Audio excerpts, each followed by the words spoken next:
Hello. Hi, is this Sean? It is. Hi, it's Garrett with the Smoky Mountain News. How are you today? Good, buddy. How are you? Good. Can you hear me well? I hear you loud and clear, man. Awesome. Well, I guess just to start, I want to preface our conversation by saying how much I've enjoyed the new album. Thanks, buddy. Yeah, I got it on Thursday from your publicist because obviously you're going to be playing here soon, but I had to go make chili on Friday afternoon, and it was kind of weird. I put my phone away on my desk, and I went to the kitchen by myself. No one was in my apartment, just me.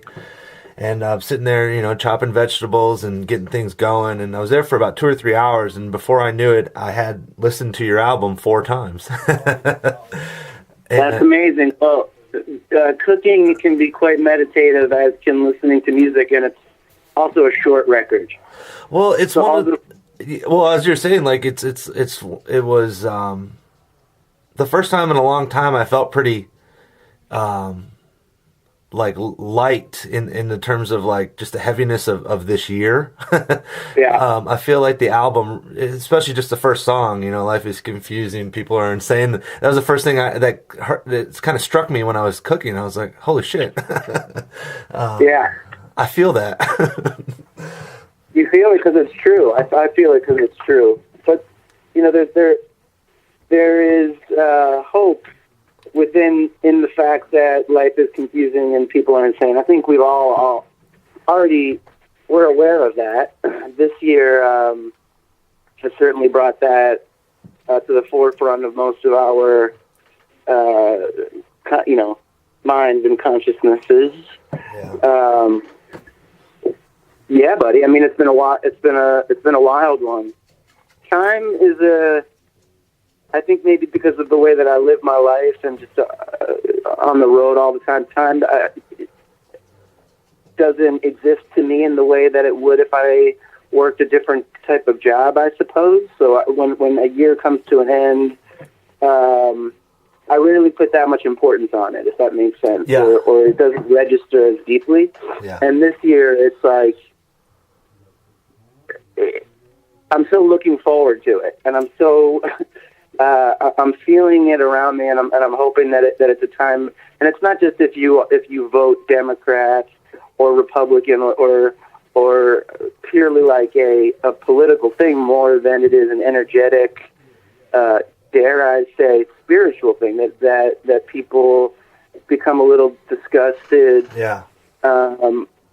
It just can't take any more of the kind of fear-mongering, the division, and that's on both sides. It's from, we hear it a lot from our president, but we hear it a lot on media from right-wing, left-wing. I mean, I don't know if this is where you wanted to go, but this is where I'm going to take it. No, yeah. I just hope that whether somebody identifies as a liberal or a conservative, at some point, we identify more as humans, and we can. There's a boiling point where people are pushed so far, buy into their side so much that they get disgusted with it and sick of it, and say, "Fuck this! We are actually human beings, and we can live a life that is more positive than this, Yeah. and more connected, and less." Less divided and less fearful and all this shit. And I do get a sense that there is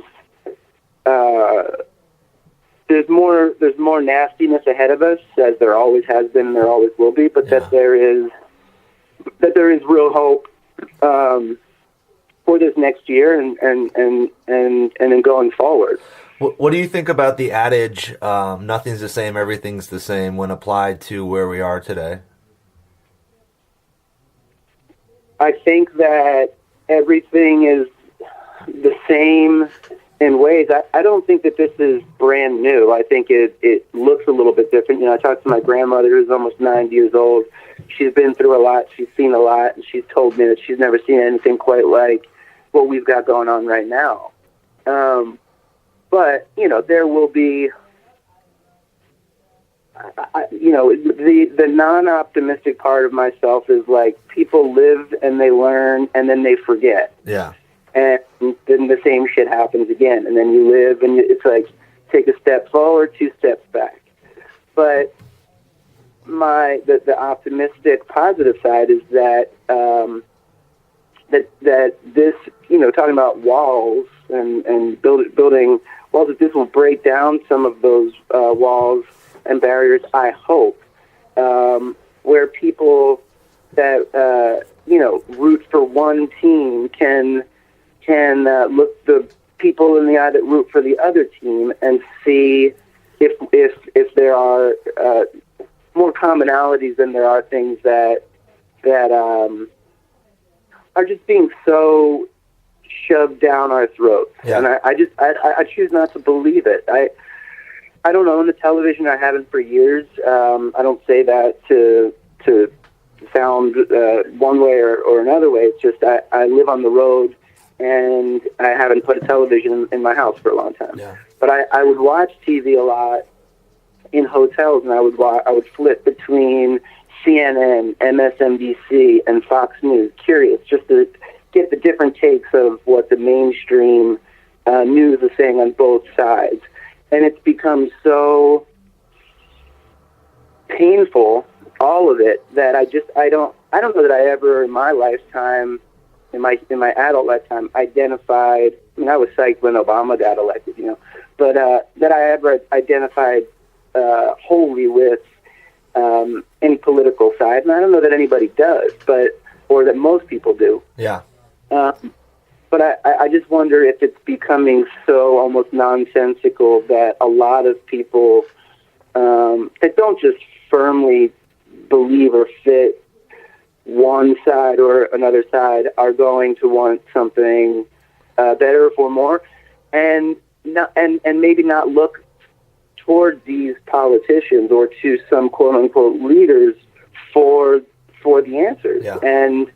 And stand up for ourselves more, stand up for the individual more, and for our sisters and our brothers. Well, there's definitely. As you were saying, sorry. I think it is happening to some extent. I think that, I don't know you, but you and I both probably live in smaller bubbles.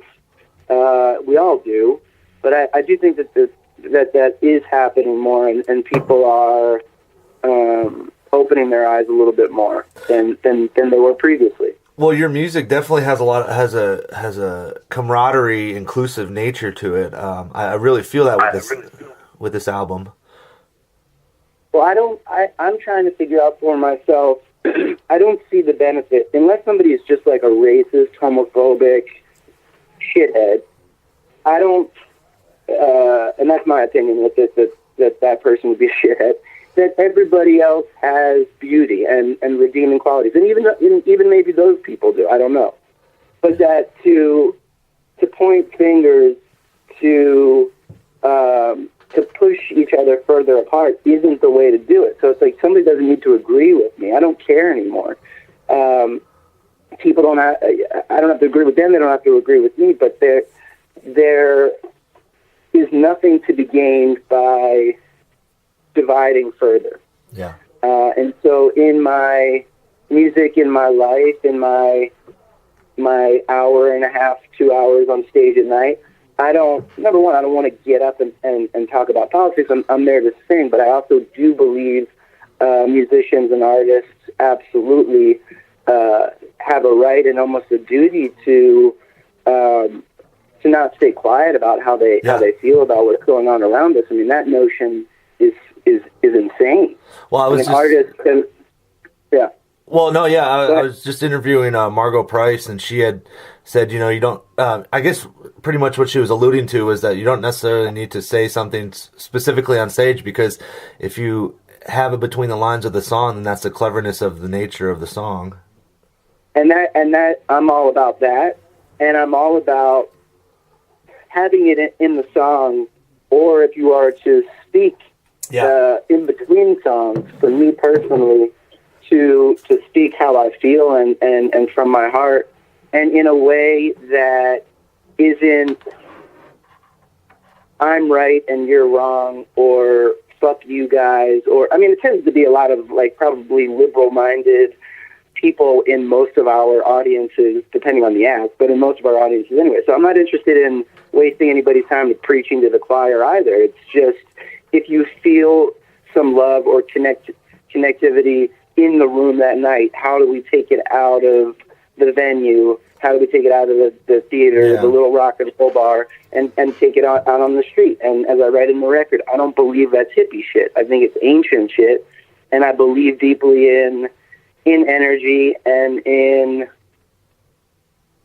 making an effort, and that everybody can improve on the world that we're living in their own way, just by how you treat your friends, and how you treat strangers, and how you treat the guy or the girl on the street that asks you for $1. It's a ripple effect. It's a ripple effect. And yeah, is there like some cliche-ness within in having these sorts of conversations?